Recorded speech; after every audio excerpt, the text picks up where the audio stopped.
Welcome back to our viewers to our podcast journey with yoga expert Bhagyashree. Namaskara. Namaskar. This podcast, we're going to talk about an essence of yoga class. What can a beginner expect in a yoga class? Okay. In regular yoga class, there's different ways a teacher can schedule a yoga session. But usually we try to keep make the student go through the all types of yoga poses. For example, there would be inversions, there would be backbend yoga postures, there will be standing asanas, there will be balancing asanas. Like when you're standing, you need to balance yourself on one leg. So there is a different practice to be done for that purpose. There are sitting asana positions where you do some forward bendings, some other backward bendings. A lot of mobility with your spine in all the direction, mobilizing your spine would happen, and then you finish with your shavasana. What are the different types of yoga? There are a lot of good trending types of yoga have come. The basic, very traditional, ancient yoga practice is the Hatha yoga. Hatha yoga. Yeah. Okay. So any number of yoga poses are there. They come from the basically Hatha yoga practices, which are the very anciently, initially they got introduced by the particular sages when they came up. After that, I would like to mention some types. The one that I like is the Ashtanga Vinyasa series. Another one is the BKS Iyengar, that is the Iyengar yoga. Third one is Yin yoga, that is the relaxing yoga. Restorative yoga is also there. Aerial yoga is now in the trend, like you can stretch your body with the support of the hammocks. These are the 4-5 types of practices. There's quite different types of yoga. What are the most commonly used yoga types across the world and across India? What are the most common, if you have to name two most common, and what is the difference between them? Okay.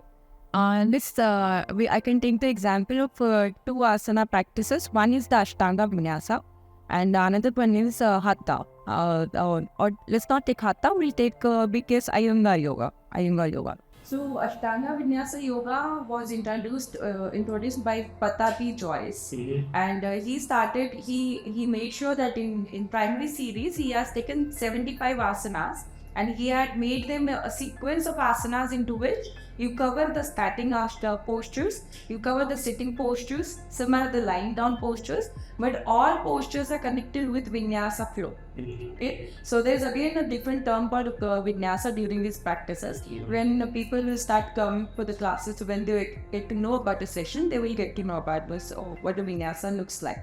Or we can talk about it in later part also. So that is Ashtanga Vinyasa. Ashtanga Vinyasa is a little bit demanding to your body. It definitely helps you to lower down your angle. Because you're practicing so much and you're making your body tired, and you do a particular type of Ujjayi breathing during the practice. So your all that extra or the highly activated energy into your body stabilizes down or the normalizes down. That is Ashtanga Vinyasa practice. It has different series also. Primary series is being practiced majorly in the world. After that, it has gone to 5 series also. So the difficulty level has increased into each series, new series. Another type of yoga is Iyengar yoga. Iyengar yoga was introduced by BKS Iyengar, and he has made sure that he would pick one asana and he'll make you hold into that one posture for a longer period. Okay, the difference between those two is, one is you are actually going in a flow, and the other asana is you holding into a pose and for a longer period. Longer period. Till the time you really completely feel comfortable in that one pose. Okay. So they have these two sages have used their different criteria to teach yoga to the people. And the Hatha yoga is the same, traditional practice. As a beginner, I want to benefit from yoga. Which type of yoga should I be practicing? What is the most common, and as a beginner I can kind of ease into that type of yoga? Which one would you, in your own personal experience and suggestion, would you recommend? Yes. As a beginner, I personally like to teach sun salutations to my students. Yeah. Oh yeah, sun salutations. It's just a basic version to start with sun salutations. Sun salutation itself is an asana or a combination of asanas. That's mostly used for a warm-up. Can you explain more about sun salutations to our viewers, please? Yeah, we call them Surya Namaskaras or the sun salutations. So Surya Namaskaras is a combination of total 12 poses. I'll talk about the traditional Surya Namaskar. Again, there are different types of Surya Namaskar. So the traditional salutation includes total 12 asanas, and those 12 asanas kind of represent three major elements. It has a particular form of the asana, it has a particular energy, and it has the rhythm of doing that asana. There's a flow from one asana to the other. So Surya Namaskar is a combination of 12 asanas together. Right, right. And it, as the name represents Surya, so Surya is your sun energy into your body. So it activates your sun energy. It can give you a lot of activities. If you feel dull sometime, you do the sun salutation, you will feel much more. It gives you the instant energy. Basically, it can be used as a warm-up or to boost your energy levels. Right, right. And can Surya Namaskar, as the name resembles again, Surya resembles the day. Is there a particular time of the day, or should they be practicing during the daytime only? Yes. Surya Namaskaras are best to be done when the sun is rising. And they will do it During the day, sun. basically. Okay. Yeah, daytime. Daytime, early in the morning, and then as the sun rises, that's when the most common practiced time. Remember, if you do miss that time, Exactly. you can practice during the day as well. Still, you can practice that. And there is also a particular number of asanas or the number of counts you do. Yeah, set number. As a beginner, how many numbers should I be aiming for? Basically, I expect students to do 12 counts of sun salutation. So the one count includes total 12 poses. 12 poses. So Surya Namaskar is a combination of 12 asanas. So one count doing all these 12 asanas as a combination. Yeah. And then you would recommend to do 12 numbers, 12 set of 12 counts of Surya Namaskars as a beginner. And then you can progress after that. Yes, yes. You can aim to finish 108 sun salutation. 108, and I've heard 108 is a good number to reach. So as a beginner, you would start with 12, and then as you get stronger, as the body allows you to, and then once you ease into a pose, then increase the number as you progress. Yes. Surya Namaskar, good information, very informative.